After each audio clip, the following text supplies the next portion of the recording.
Hello friend, मेरी कहानी mistake to wife में आपका स्वागत है। उसके बाद एक दिन माहिर के सामने विश्वजीत की एक सच्चाई आई। माहिर के पापा और मम्मी को विश्वजीत ने ही मारा था, लेकिन माहिर के पापा ने पहले ही अपनी विल बनाकर रखी थी। विश्वजीत माहिर के साथ प्यार से रहता था ताकि वक्त आने पर उसे प्रॉपर्टी मिल जाए, पर वो नहीं मिली। ये सच्चाई जानने के बाद माहिर विश्वजीत को नहीं छोड़ने वाला था। माहिर का मकसद बन गया था विश्वजीत को बर्बाद करना, मौत तक पहुंचाना। लेकिन साक्षी प्रेग्नेंट थी, वो साक्षी को अकेला नहीं छोड़ सकता था। इसलिए वो राजा बनकर साक्षी के पास गया और उसे इस बार साक्षी से सच्चा वाला प्यार हो गया। उसके जहान में फ्लोरा पूरी तरह मिट चुकी थी। वह फ्लोरा को थैंक यू बोल रहा था, उसे धोखा देने के लिए। तभी तो साक्षी उसकी जिंदगी में आई। धीरे धीरे माहिर ने विश्वजीत का बिजनेस स्टेटस खराब किया। फिर एक वक्त आया जिस दिन राजा घर छोड़कर गया था। उस दिन माहिर ने अपना आखिरी दाव खेला। माहिर ने विश्वजीत को मार दिया, जिसकी खबर कानो कान किसी को नहीं हुई। सबको लगा वो एक हादसा था। माहिर को विश्वजीत को मारने का कोई भी अफसोस नहीं है।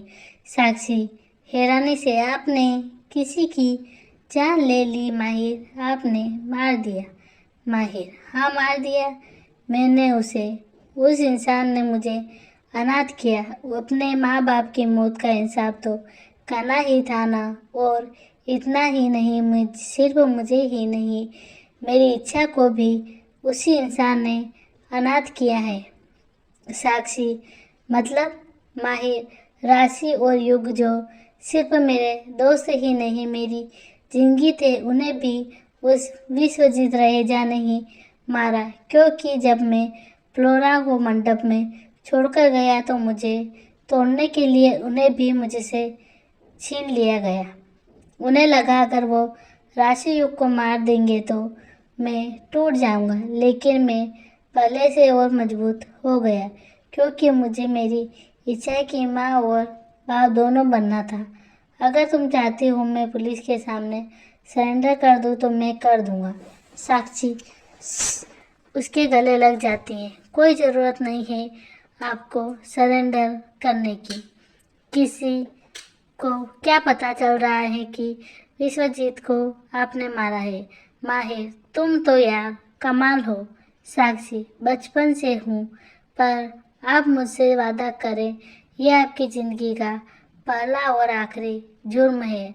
आज के बाद आप ऐसा कुछ नहीं करेंगे।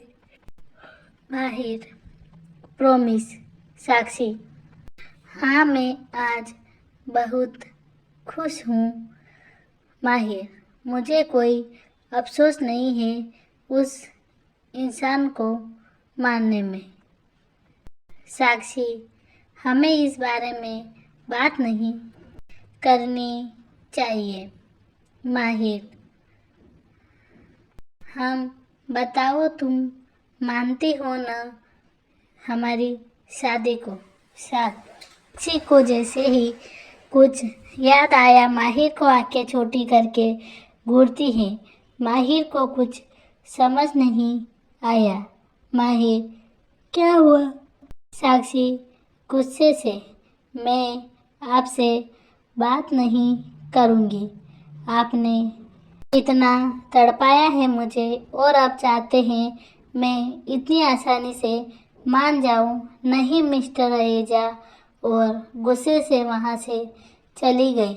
माहिर भागते हुए: अरे साक्षी सुनो तो, चिल्लाकर, विजय मेरे बच्चों को ले आना। विजय: ओके सर। साक्षी गुस्से में घर आकर रूम में चली गई। साक्षी दरवाज़ा बंद करने वाली होती ही थी, तभी माहिर दरवाज़ा बंद होने से पहले ही रूम में आ गया।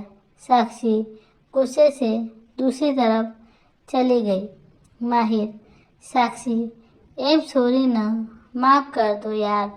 साक्षी दूसरी तरफ घूम गई। अरे यार, पति इतने दिनों बाद घर आए हैं और तुम ऐसे स्वागत करोगी क्या? साक्षी माहिर को इग्नोर कर देती है। मान जाओ ना यार प्लीज़, आगे से कुछ नहीं छिपाऊंगा, प्रॉमिस। साक्षी खिड़की के पास चली गई। माहिर सिर पकड़कर बेड पर बैठ गया। माहिर एक बार फिर उसके पास गया। माहिर प्यार से, साक्षी मेरी प्यारी सी वाइफी, मान जाओ ना यार, देखो मैं तुम्हारे पास ही तो था। साक्षी आई प्रॉमिस, आगे से मैं कुछ नहीं करूँगा। अच्छा बताओ मैं क्या करूँ? तुम जो कहोगी मैं करूँगा। साक्षी ठीक है तो बाहर निकलिए कमरे से। माहिर ठीक है। नहीं, क्या बोल रही हो? मैं तब तक नहीं जाऊंगा जब तक तुम मान नहीं जाती। साक्षी प्लीज ना, माफ कर दो ना, मैं सच में बहुत रिग्रेटफुल हूँ। साक्षी यार I am sorry. Sakshi phone कान पर लगाकर, हाँ हेलो जी, हाँ आंटी बोलिए। हाँ मैं बिल्कुल ठीक हूँ, आप कैसी हैं? कौन? माहिर। मैं किसी माहिर को नहीं जानती। माहिर साक्षी के हाथ से फोन छीन लेता है। साक्षी सिर्फ नाटक कर रही थी। फोन पर बात करने की साक्षी दूसरी तरफ चली गई।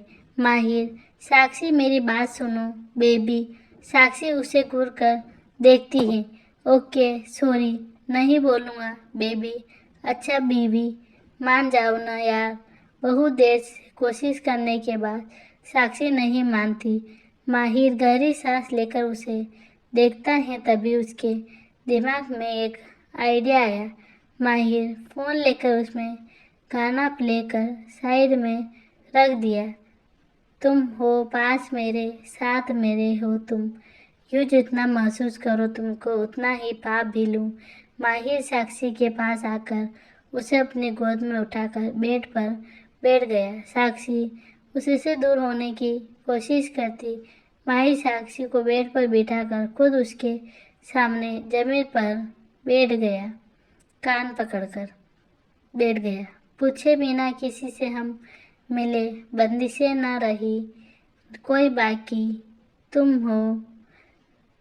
हो मेरे पास। साक्षी नीचे देखती रहती है। माहिर साक्षी के हाथों को पकड़ लेता है। साक्षी नज़र उठाकर माहिर को देखती है। साक्षी की आंखों में आंसू थे। माहिर उसे अपने सीने से लगा लेता है। साक्षी उससे लिपट गई। किस तरह छीनेगा मुझसे ये जहाँ तुम भी हो मैं, क्या फिक्र अब हमें।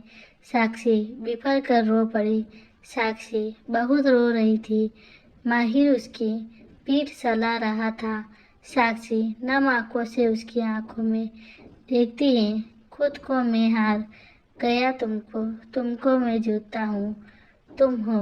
अगले ही पल साक्षी उसके होठों पर किस करने लगी। माहिर उसे टाइट से पकड़ लेता है और दोनों एक साथ बेड पर गिर गए। आज के लिए इतना ही। आगे की कहानी जानने के लिए पढ़ते रहिए मेरी कहानी। धन्यवाद।